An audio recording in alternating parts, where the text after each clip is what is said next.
Buckle up, folks, because today we're diving headfirst into a real philosophical hotbed, a pressure cooker even. Yeah. We're talking the condemnation of 1277, straight out of 1277 Paris. Big year, big event. This was a full-on intellectual smackdown, 219 philosophical and theological theses banned, just like that. Did you imagine? Thought itself outlawed? It's really wild when you think about it, right? The power dynamics back then, faith versus reason, especially when they clash head on like that. Totally. And to make things even juicier for a philosophy nerd like me, the condemnation document, it's super vague. Doesn't name names, no specific culprits. It's like a historical puzzle, piecing together clues to figure out who these radical thinkers were and what they did to make such a splash. Yeah, exactly. A total mystery. So to guide us through this philosophical labyrinth, we're turning to our trusty companion, the Stanford Encyclopedia of Philosophy, specifically their entry on the condemnation of 1277. And you know what's really fascinating? Even the Pope's role in all this is shrouded in mystery. We know Pope John the 21st. He sent a letter mentioning heresy, but there's evidence he might not have known about the actual condemnation until after the fact. What do you make of that? Yeah. Weeks later, he's asking for details, like who is spreading these ideas, almost as if he was totally out of the loop to begin with. I mean, it makes you wonder, right?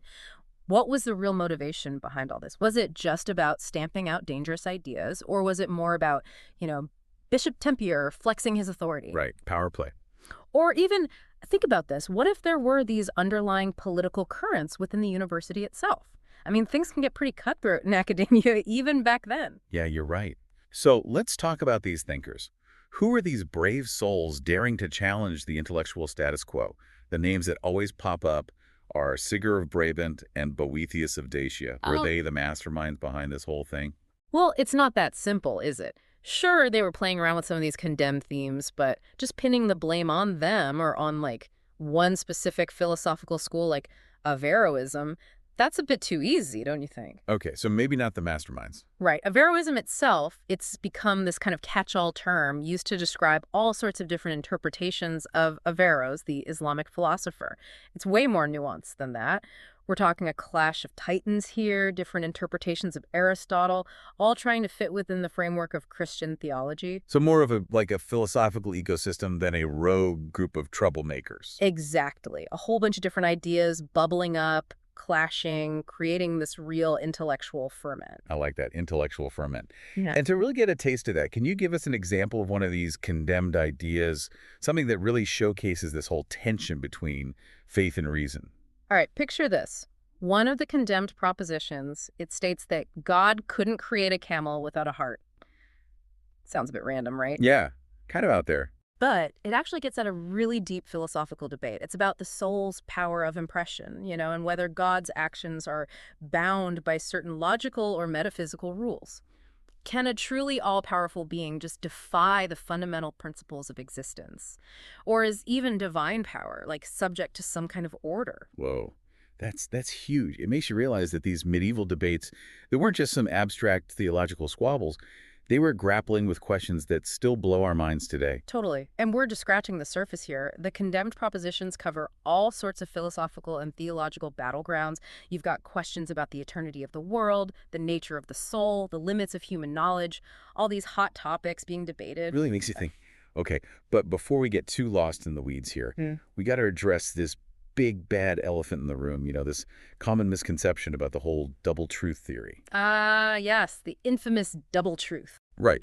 The idea that these scholars, they believed in two separate truths, two different realities, one for philosophy and one for faith, potentially even contradictory. Right, and it's crucial to clarify that no serious scholar at the time actually believed this. Okay, so where did this idea come from? I think it was more of a rhetorical strategy, Bishop Tempier using it to kind of, criticize what he saw as this attempt to separate philosophical inquiry from the authority of the church. Like he was saying, look, you can't have it both ways. You can't say something's true philosophically and then deny its theological validity. So more about maintaining control over the intellectual discourse than actual philosophical differences. Yeah, I think that's a fair assessment. Makes sense.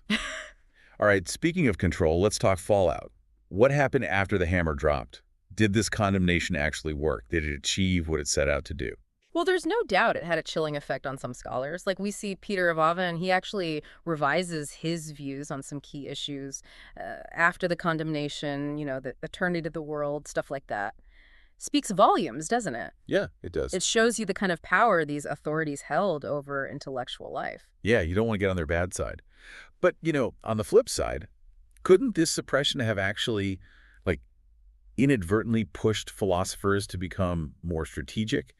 Like, force them to develop new, even more refined arguments? Oh, that's a really interesting thought. Yeah, it's like when you squeeze a balloon, right? The air's got to go somewhere. I see what you mean. And to make things even more interesting, Tempier wasn't done yet. That same year, he launched two more condemnations, targeting no other than Thomas Aquinas and Giles of Rome. Wait, hold on. Thomas Aquinas, Hey. the Aquinas, the big name in theology. You're telling me he got caught up in this too? Yep. It seems Tempier was on a roll, making it clear who was in charge. Wow. So it wasn't just about targeting specific ideas then. It was more about, like, consolidating power. It definitely suggests that, right? I mean, Aquinas and Giles of Rome, they were both big deal theologians, but they disagreed on certain points. So it looks like Tempier was aiming for overall control over the theological faculty, not just eliminating certain doctrines. It's like he was drawing a line in the sand and saying, this is my turf. Talk about a power move. Yeah. Makes you think about the impact on universities back then, as these centers of thought and debate, how they were navigating this relationship with the church. Oh, absolutely. Universities in the 13th century were still pretty new, figuring out their place in the world. This condemnation of 1277, it's like a key moment in that whole process, showing the tension between these emerging institutions and the powers that be. Right, so it was this back and forth between, like, freedom of thought on one side, championed by these new universities, and control on the other, held tight by the church. I'm curious, did the condemnation really put a stop to intellectual progress, or did it, in some weird way, actually make things more interesting, more nuanced? It's a tough question, a real double-edged sword. On the one hand, it created this atmosphere of fear. Philosophers had to watch their step. Yeah, can't imagine the pressure. Think about it, you're a scholar back then. Knowing one wrong word could land you in hot water with the church. That's intense. Not exactly an environment for free-flowing debate. But, like you said, double-edged sword, right. On the other hand, couldn't this pressure have pushed philosophers to become more creative, more subtle in their arguments? Yeah, you're right. Sometimes constraints can breed innovation. Like the old saying, what doesn't kill you makes you stronger. Maybe this whole event, while initially limiting, actually pushed philosophical inquiry into new, uncharted territory.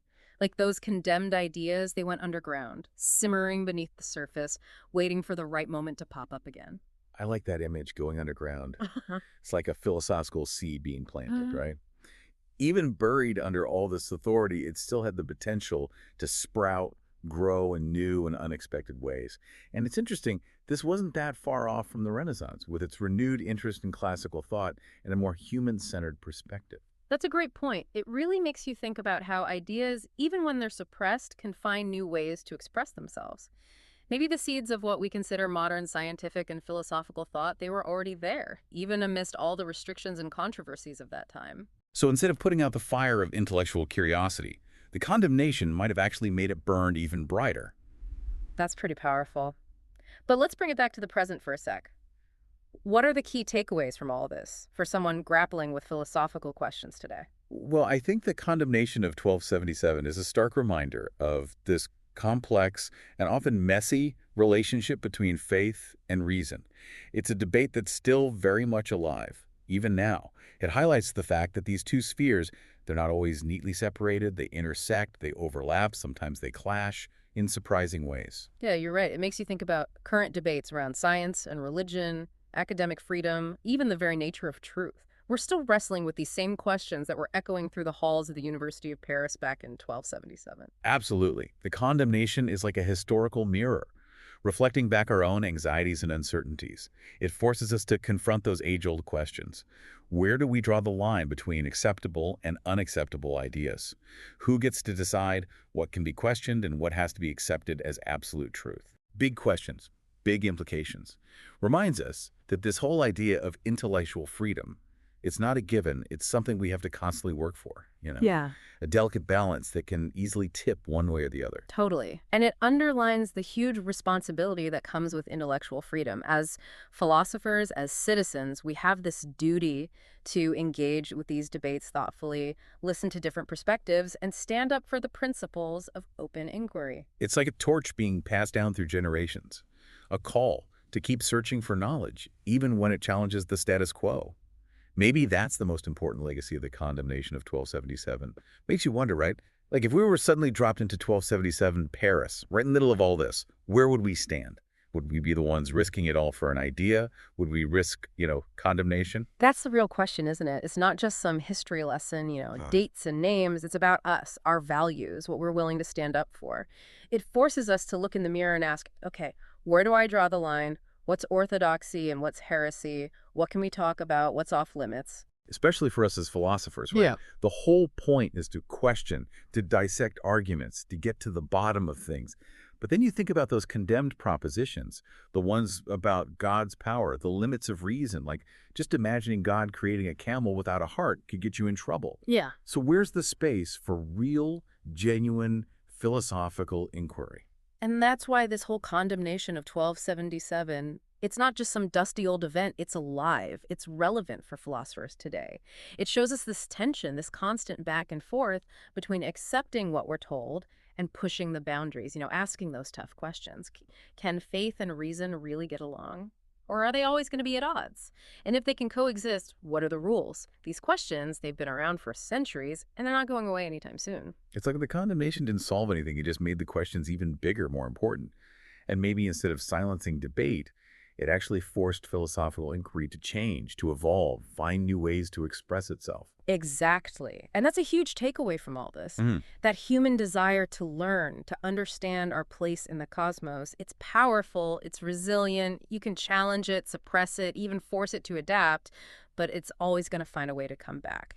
It makes you wonder what radical ideas are floating around today, right? What uncomfortable truths are waiting to be discovered? Who are the brave ones who are going to speak up? Those are the questions that keep philosophers up at night. We can't predict the future, but we can learn from the past. The condemnation of 1277, it's a reminder, a warning even, that the fight for intellectual freedom, it's never really over. We have to stay vigilant, question everything, and keep those conversations going, even when they get tough, even when they make us uncomfortable. Well, I think we've all had a good dose of uncomfortable today, and I got to say, it's been a wild ride. Yeah, for sure. This whole journey, tracing the threads of these philosophical debates through time, it's amazing how something that happened over 700 years ago can still feel so relevant today. Absolutely. And as always, we encourage you to check out the source material for yourself. The Stanford Encyclopedia of Philosophy entry on the condemnation of 1277, it's a goldmine, packed with details and insights.